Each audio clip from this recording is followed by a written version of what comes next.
Welcome to Guide Guru. We hope this video helps. You start by reducing extreme depth range. Move the camera near plane out to 0, 1 or similar so the GPU gets better precision.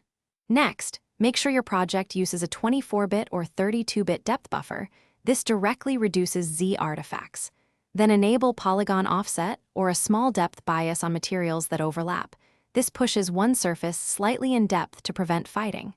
Once done, run a quick scene preview so you can see whether the obvious Z clipping is reduced. Now you address ordering and fine adjustments. Render transparent or nearly coplanar objects in a controlled order because draw order matters when depth is marginal. Apply per material depth bias, a small constant and a slope-scaled term, to surfaces that still fight. If your scene has huge depth ranges, split the scene into layers or switch to a logarithmic depth buffer to evenly distribute precision. Make sure to test problematic angles. Subtle changes in bias or ordering often clear persistent Z clipping. Finish by cleaning geometry.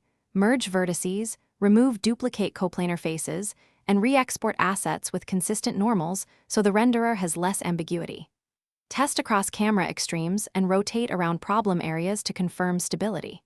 If issues persist, incrementally increase the depth bias or enable polygon offset per object until the artifact disappears, but avoid large values that cause separation.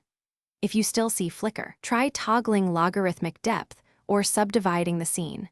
That one troubleshooting change usually resolves stubborn Z clipping. Thanks for watching. Consider subscribing if we helped you today.